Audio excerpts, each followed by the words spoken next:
सर्वांना नाथ भक्तांना या गुरुकृपा आश्रम नाथपीठन यातर्फे सगळ्यांना शुभेच्छा आज दत्त जयंतीच्या. आणि खरोखरच आजची दत्त जयंती ही आज योगेशनाथ आणि गुड्डी या दोघांनी आपल्या खांद्यावर घेऊन जी खरोखरच आज एकदम शिस्तबद्ध असं म्हणजे खरोखरच मला तरी खूप भावली. म्हणजे खरं मी सकाळपासून मी 3 दत्त जयंती करून आलो, परत किती किती किती गोंगाट होता आणि काय होतं मी अनुभवलेलं आहे. आणि ह्या दत्त जयंतीमध्ये किती एकदम शिस्तप्रिय सगळं चाललेलं आहे. कोणाचं काही कोण म्हणजे प्रत्येकाला एक जे काही नॉलेज दिलेलं आहे गुरुजींनी किंवा गुरुजींनी त्यांना जे काही आदेश दिलेले आहेत कालपासून किंवा मागच्या 8 दिवसात ते त्यांनी प्रत्येकाने पाळलेले आहे. त्याचं म्हणजे खूप कौतुक करावं असं वाटतं. गुरुजी आज त्या ज्ञानसागराच्या आळंदीमध्ये ज्ञान साधनेसाठीच गेलेले आहेत. पर्णकुटी तयार केली ती ज्ञान मिळवण्यासाठी केलेली आहे तिथे, आणि ते ज्ञान आपल्यासाठीच वाटणार आहे. आज ते ज्ञान मिळवत आहे. कारण जगाला जगात जर समाजाला मोठं करायचं असेल तर जो समाजासाठी जो झटतो त्याला प्रथम मोठं व्हावं लागतं. त्याला ज्ञानाचा साठा करावा लागतो. त्याला तो ज्ञानाचा साठा त्याच्याजवळ असेल तर तो वाटणार आहे.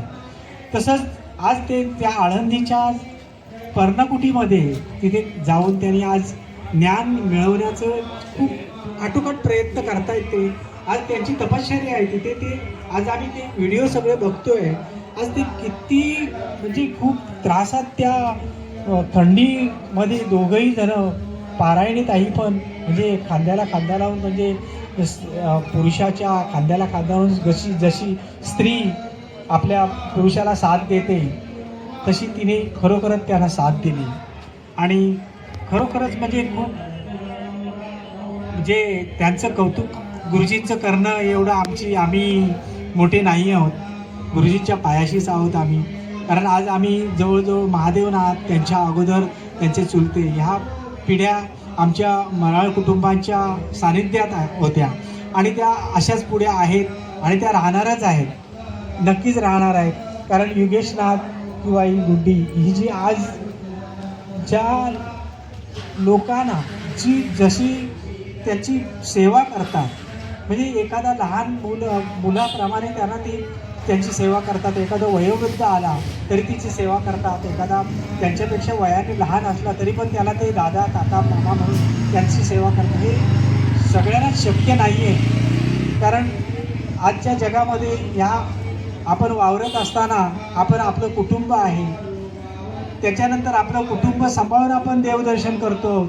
कारण देवदर्शनाला सुद्धा जाताना सुद्धा आपण सगळ्यांना घेऊन आता गुरुजी जाऊ शकत नाहीत, कारण एवढा मोठा जनसमुदाय घेऊन जाऊ शकत नाहीत. परंतु तिथे गेल्यानंतर ते आपल्याला तिथली ऊर्जा आपल्यापर्यंत पोहोचवत आहे. तसं त्यांनी सांगितलं आहे की बाबा या पर्णकुटीत आता गुड्डीने एक चांगलं वाक्य बोलली की त्या पर्णकुटीत गेल्यानंतर तुमचे जे काही प्रश्न असतील ते आपसूक निघून जाणार आहेत. गुरुजींनी तुम्हाला सेवा द्यायलाच पाहिजे असं नाही आहे, किंवा त्यांचा नंबर काढून तुम्ही वेटिंगमध्ये बसायलाच पाहिजे असं नाही. त्या पर्णकुटीत जरी त्यांचा एखादा चेहरा गुरुजींचा तरी समोर येऊन तुम्ही त्यांना नमस्कार देऊन केलात आणि सांगितलं गुरुजींना की बाबा गुरुजी माझा असा आज माझा प्रश्न आहे हा मिटवा. आणि आज झालेले आहेत प्रश्न आणि मिटलेले आहेत, आमचे तरी मिटलेले आहेत आणि प्रत्येकाला अनुभव आलेले आहेत. म्हणून एवढी गर्दी आहे इथे. आणि अशीच गर्दी ही आज जरी आणि शेवटची म्हटली तरी जे विधिलिखित आणि जे देवाला हवं आहे आणि जेवाला जे पाहिजे आहे तेच घडणार आहे. नवीन सुरुवात तिथे असेल, आम्ही तिथे जाऊ.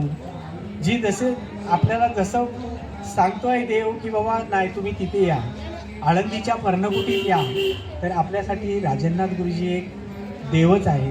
आणि जसं साधू जे असतात त्यांनी आपले 6 जे काही षड्रूप आहेत ते त्यांनी संपवून त्या पदार्पणापर्यंत त्यांनी हे गेलेले आहेत. त्यांना खूप खूप धन्यवाद. आणि आजच्या या कार्यक्रमानिमित्त सगळ्यांना शुभेच्छा. आणि असेच हे कार्यक्रम आपले इथे असू दे, नाहीतर पुण्यनगरीत असू देत, आळंदीत असू दे, देऊमध्ये असू दे, जिथे जिथे गुरुजींचे कार्यक्रम होतील तिथे आपण असणारच. ही आपण देवाचरणी प्रार्थना करूया आणि आपण गुरुजींनाही इथून कारण आशीर्वाद देऊया. कारण गुरु म्हटले तरी सगळ्यांच्या ऊर्जेचा आशीर्वादाचं कवच त्यांना पण गरज असते, त्यांना पण गरज असते. कारण काय माहिती आहे, आजच त्यांचा एक व्हिडिओ पाहिला, त्यांच्या चेहऱ्यावर खूप उद्विग्नता होती. कारण इथे जी दत्त जयंती होती त्यासाठी पोचू शकत नाहीत. मी घरी माझ्या मिसेसला पण बोललो की गुरुजींच्या चेहऱ्यावर थोडंसं टेन्शन का उद्विग्नता आहे, की थोडासा चेहरा त्यांचा मला वेगळा जाणवला.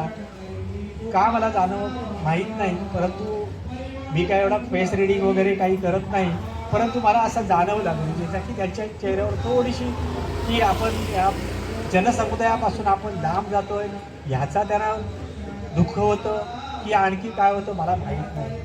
आदेश एवढं बोलून मी माझे 2 बोल संपवतो.